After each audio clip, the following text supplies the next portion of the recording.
Post-Hypnotic Press presents The Plague and I by Betty MacDonald, narrated by Heather Henderson.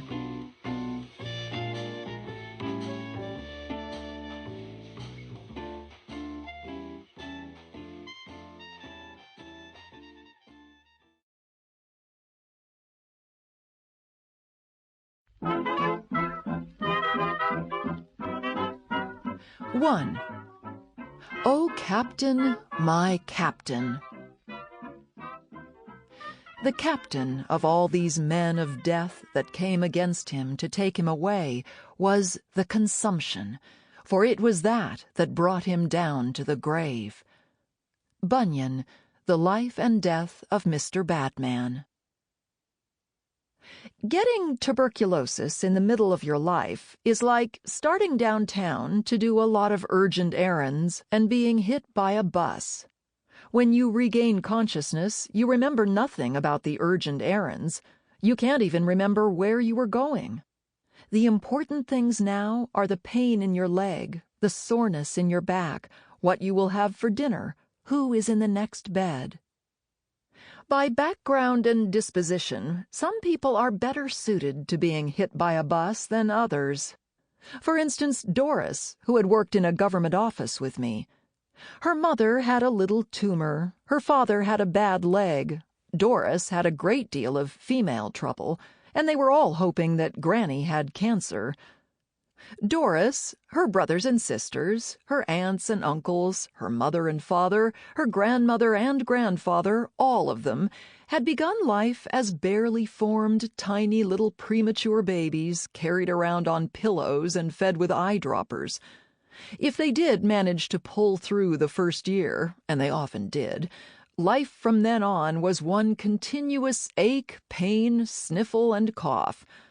When Doris, or any member of her large ailing family, asked each other how they felt, it wasn't just a pleasantry. They really wanted to know.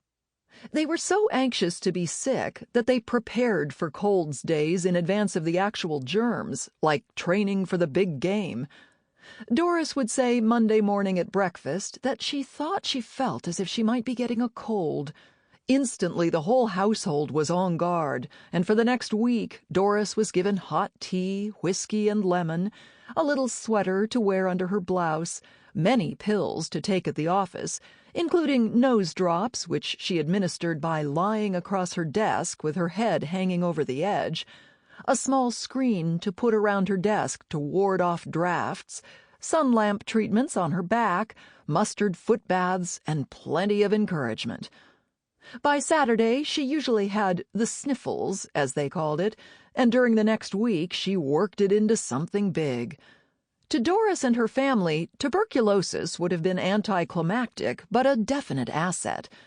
So, of course, it was not Doris but I who got tuberculosis, and the contrast between our families was noticeable. In the first place, our family motto was, "People are healthy, and anybody who isn't is a big stinker." In the second place, there were 5 children in the family, but not one little premature baby. We began life as large, plump, full-time babies, filled with vigor and strength, and all but one had bright red hair. My father, a mining engineer and a great admirer of health, spent much of his spare time and energy maintaining our good health. As soon as we were able, he made us run around the block every morning before breakfast in winter, hike for miles and miles in the mountains with Mother and him in summer, go to bed every night at 8 o'clock, drink 10 glasses of water a day, and play out of doors, much against our wills, during all daylight hours.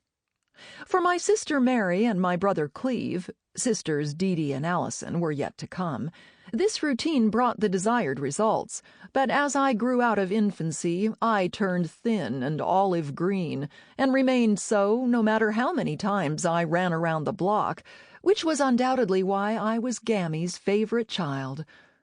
Gammy was my father's mother who lived with us and consistently undermined his health program. Gammy was a wonderful grandmother. She was a tireless reader-alouder, doll-clothes sewer. Sample complete. Ready to continue?